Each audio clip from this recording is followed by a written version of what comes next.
हम पढ़ रहे हैं रेस्पिरेटरी सिस्टम ऑफ ह्यूमन, जिसके अंदर हमने पिछली क्लास में श्वसन संबंधी क्षमताएं पढ़ ली थी। आज हम पढ़ेंगे कृत्रिम श्वसन और श्वसन संबंधी रोग। तो आज के हमारा अध्ययन बिंदु है वो है कृत्रिम श्वसन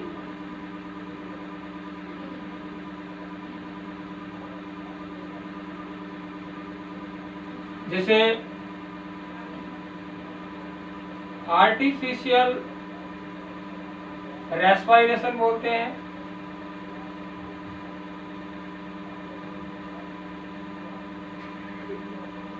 और दूसरा अध्ययन बिंदु है वो है श्वसन संबंधी रोग।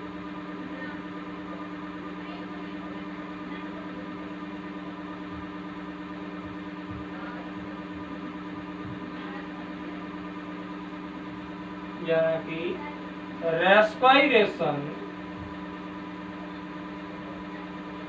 डिसऑर्डर।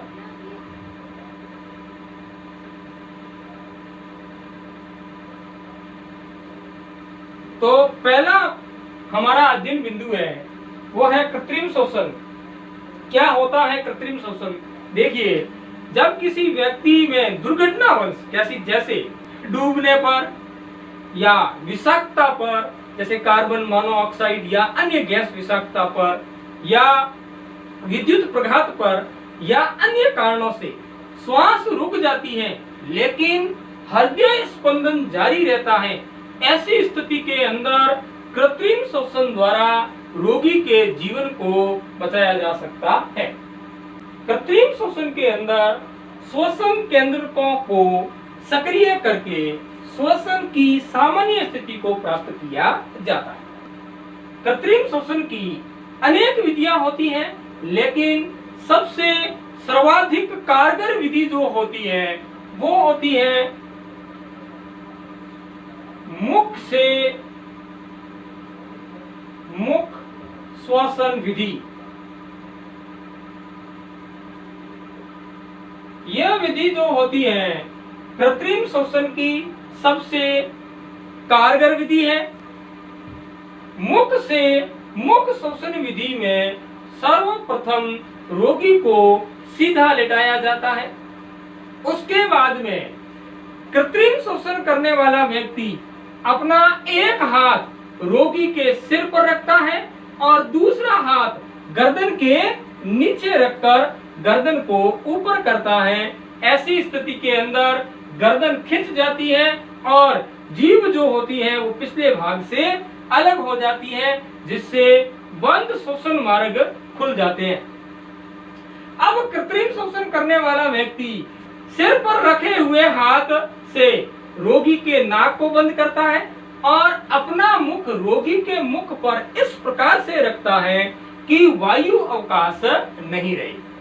अब कृत्रिम श्वसन करने वाला व्यक्ति रोगी के मुख में प्रति मिनट 12 ज्वारीय आयतन से दुगनी हवा भरता है और नाक और मुख को खुला छोड़कर उस श्वसन की जांच करता है।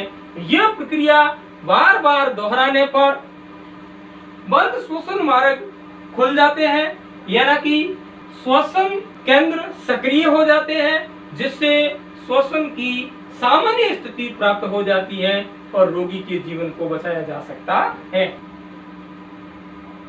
यदि किसी व्यक्ति की किसी दुर्घटना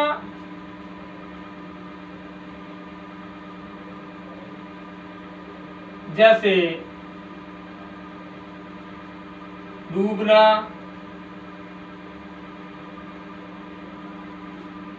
कार्बन मोनोऑक्साइड गैस या अन्य विषाक्तता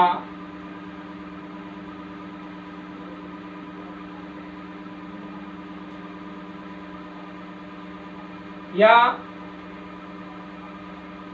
विद्युत प्रघात या अन्य कारण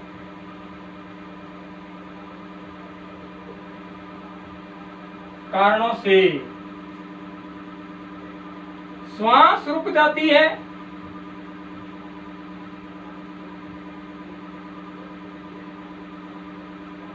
लेकिन हृदय स्पंदन जारी रहता है।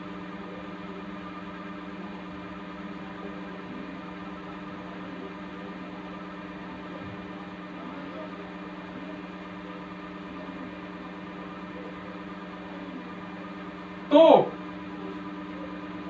कृत्रिम श्वसन द्वारा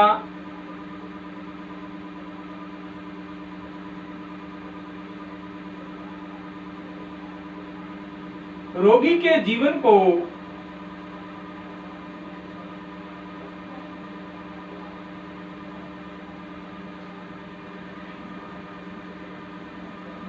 बचाया जा सकता है।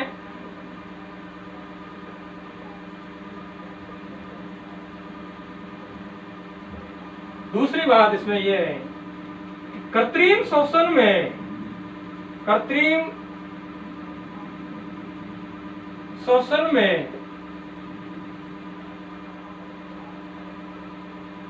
श्वसन केंद्रों को सक्रिय कर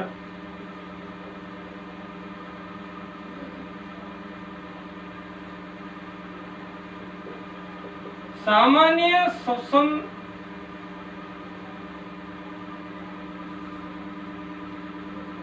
स्थिति को पुनः प्राप्त किया जाता है।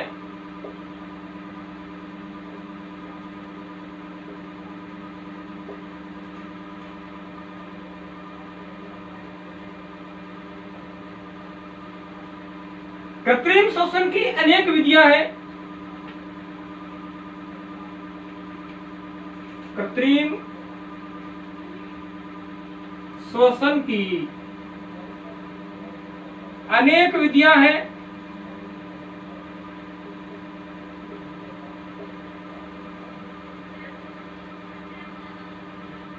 लेकिन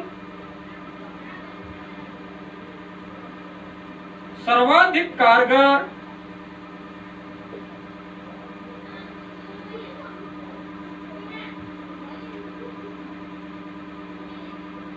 विधि मुख से मुख श्वसन होती है। यानी कि मुख से मुख श्वसन विधि जो होती है वो कृत्रिम श्वसन की सर्वाधिक कारगर विधि मानी जाती है। अब हम देखते हैं कि मुख से मुख श्वसन विधि कैसे होती है। मुख से मुख श्वसन विधि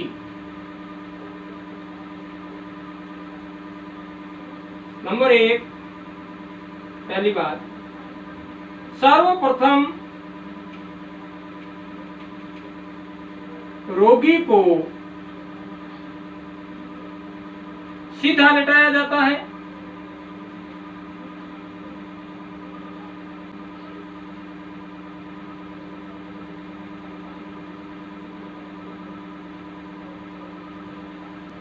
दूसरी बात,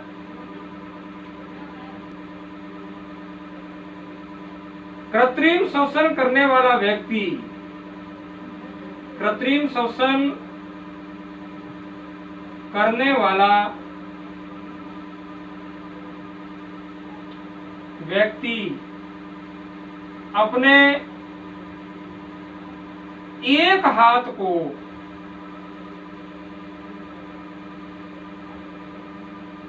रोगी के सिर पर, माथे पर एवं दूसरा हाथ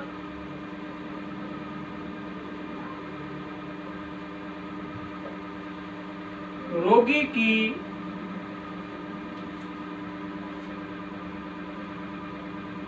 गर्दन के नीचे रखकर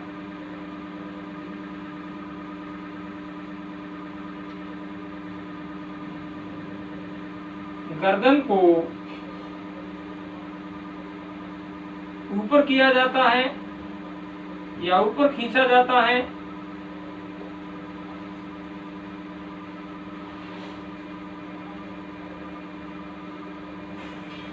जिससे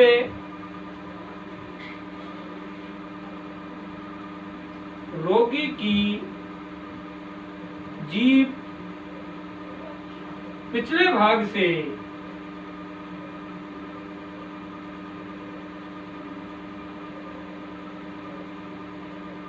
अलग हो जाती है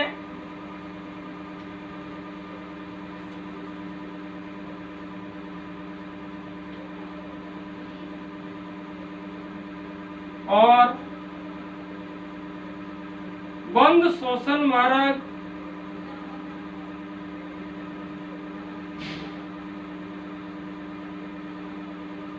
खुल जाते हैं।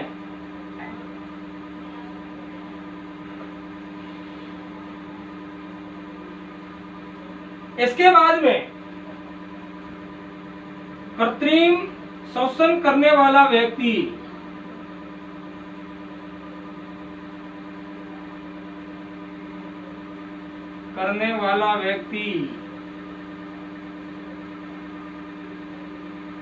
सिर पर रखे हाथ से यानी कि माथे पर रखे हाथ से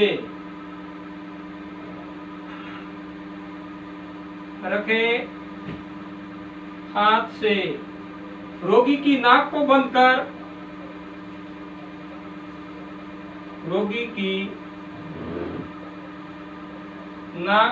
बंद कर अपने मुख को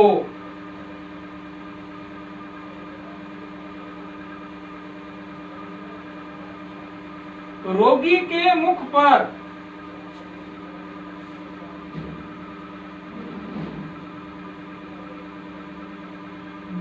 इस प्रकार रखता है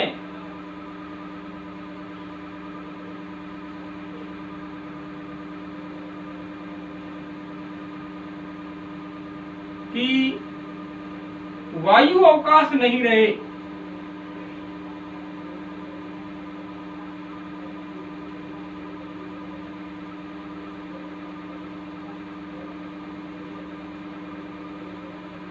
अब कृत्रिम श्वसन करने वाला व्यक्ति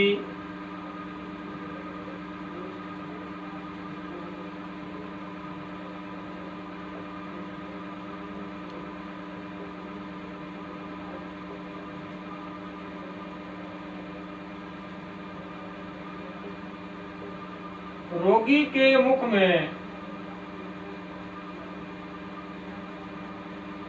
प्रति मिनट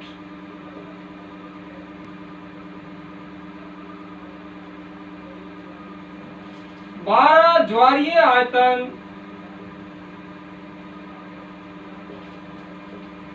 से दुगनी वायु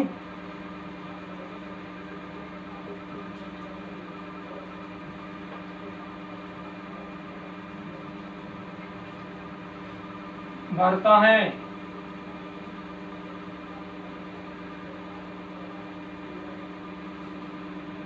तथा रोगी के नाक एवं मुख को खुला छोड़कर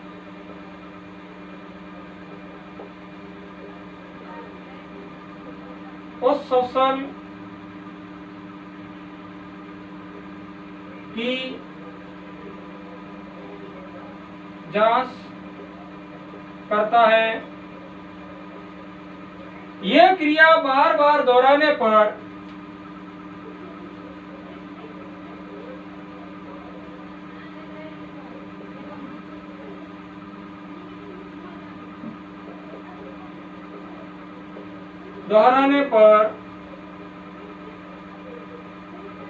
श्वसन केंद्र सक्रिय हो जाते हैं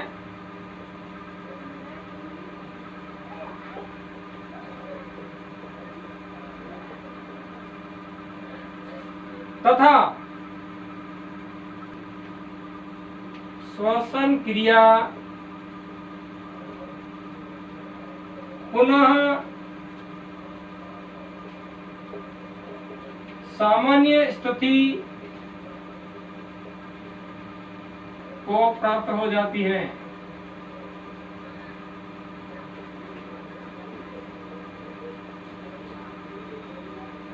इस प्रकार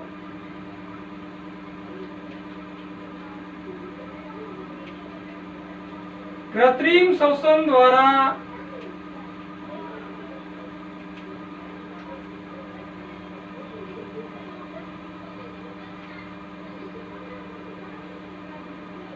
रोगी के जीवन को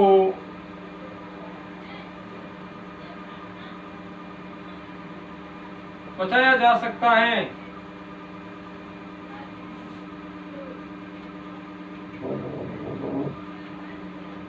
तो इस प्रकार से मुख्य श्वसन विधि है वो होती है। अगला हमारा अध्ययन बिंदु है वो है श्वसन संबंधी रोग। श्वसन संबंधी रोग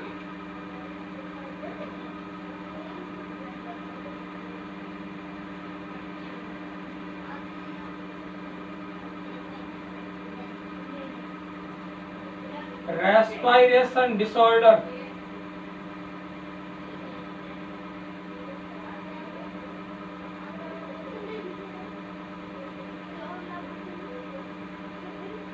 श्वसन संबंधी रोग में पहला रोग है जिसे अस्थमा कहा जाता है या इसे दमा कहते हैं। अस्थमा क्या होता है? अस्थमा रोग एलर्जिक कारकों से होता है। एलर्जिक कारक जैसे परागकण, धूल के कण, पदार्थों के कण, धुएं के कण, ठंड या धूम्रपान आदि से ये रोग होता है। यानी कि एलर्जिक कारकों से अस्थमा रोग होता है। एलर्जिक कारकों के कारण श्वसनियां जो होती हैं उनके अंदर अत्यधिक मात्रा में श्लेष्मा का स्रावन होता है और श्वसनियों के अंदर सूजन आ जाती है। यानी कि द्वितीयक श्वसनी, तृतीयक श्वसनी जो होती है इनके अंदर सूजन आ जाती है, जिस वजह से श्वसनियों का व्यास घट जाता है। यानी कि श्वसनियां संकरी हो जाती हैं, जिसके फलस्वरूप खांसी आती है, श्वास लेने में कठिनाई होती है। तो ये लक्षण इस रोग के दिखाई देते हैं। अस्थमा का दौरा पड़ने पर उस श्वसन के समय सीटी बजने जैसी आवाज आती है। ये श्वसनियों के संकरा हो जाने के कारण होती है। यानी कि हम ये कह सकते हैं कि अस्थमा रोग जो है वो एलर्जिक कारकों से होता है। क्या होता है एलर्जिक कारकों से? एलर्जिक कारकों से श्वसनियों के अंदर अत्यधिक मात्रा में श्लेष्मा का स्रावन होता है, जिससे श्वसनियों के अंदर सूजन आ जाती है और जिसके फलस्वरूप श्वसनियों का व्यास जो होता है वो घट जाता है। श्वसनियां जो होती हैं वो संकरी हो जाती हैं और इस स्थिति के अंदर ये रोग होता है। यानी कि रोगी को श्वास लेने में कठिनाई होती है, रोगी को खांसी आती है और जब उस श्वसन होता है तब सीटी बजने जैसी आवाज आती है। तो ये रोग जो होता है वो अस्थमा कहलाता है। अस्थमा रोग से बचने का सर्वोत्तम उपाय एलर्जिक कारकों से दूर रहकर या इनसे बचकर इस रोग से निजात पाई जा सकती है।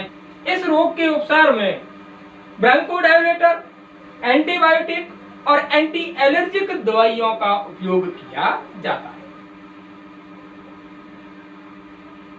अस्थमा रोग परागकण,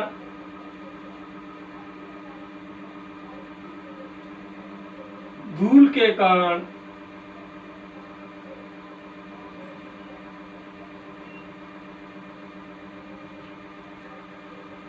पदार्थों के कण,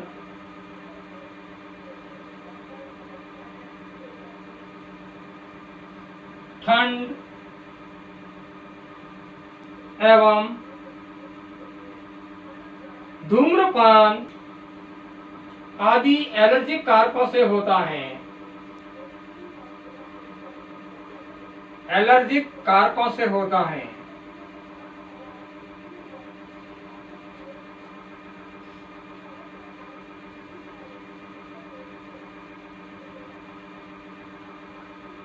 इस रोग में रोगी को खांसी आती है, तथा श्वास लेने में कठिनाई होती है।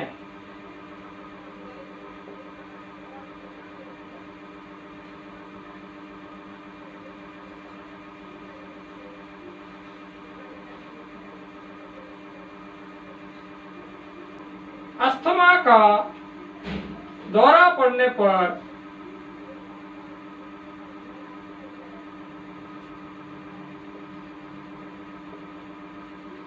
उस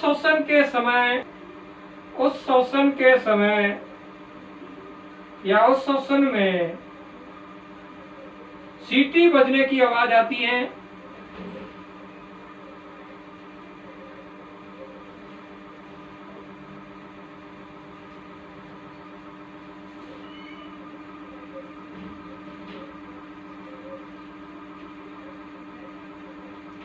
यह रोग किस कारण होता है? एलर्जी कारकों के कारण। एलर्जी कारकों के कारण क्या प्रभाव पड़ता है? इस रोग में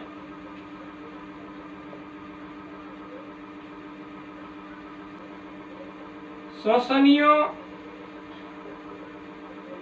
में अत्यधिक मात्रा में श्लेष्मा का स्त्राव होता है। अत्यधिक मात्रा में श्लेष्मा का स्त्राव होता है।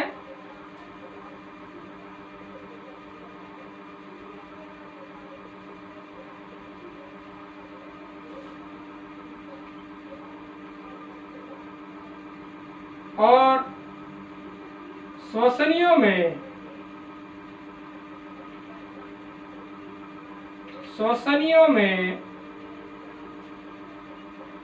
सूजन आ जाती है।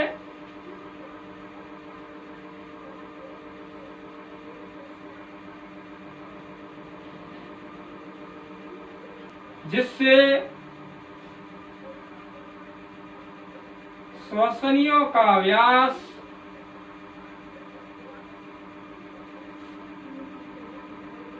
घट जाता है।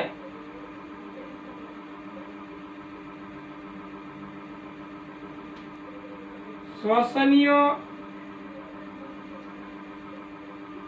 के संकरा हो जाने के कारण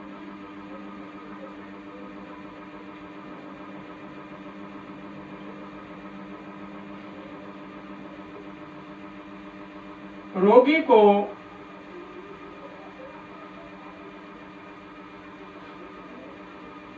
श्वास लेने में कठिनाई होती है।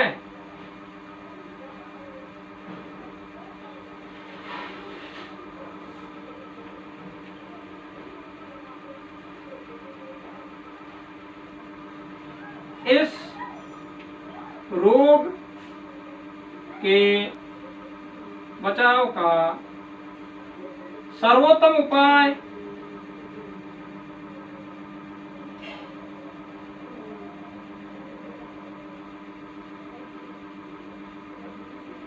एलर्जिक कारकों से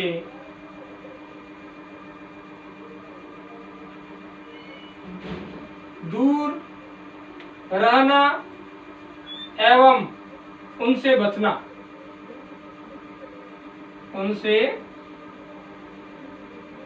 बचना होता है। एलर्जिक कारकों से अगर दूर रहा जाए या उनसे बचा जाए तो इस रोग से निजात पाई जा सकती है।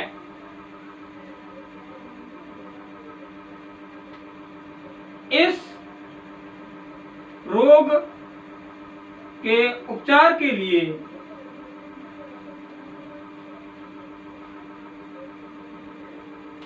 ब्रोंकोडायलेटर,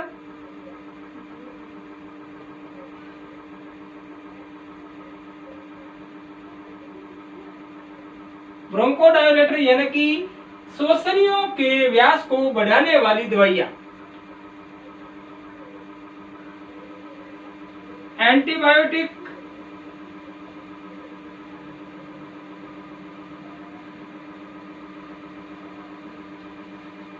एंटी एलर्जिक,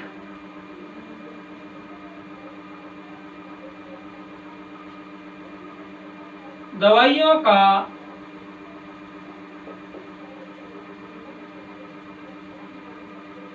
उपयोग किया जाता है।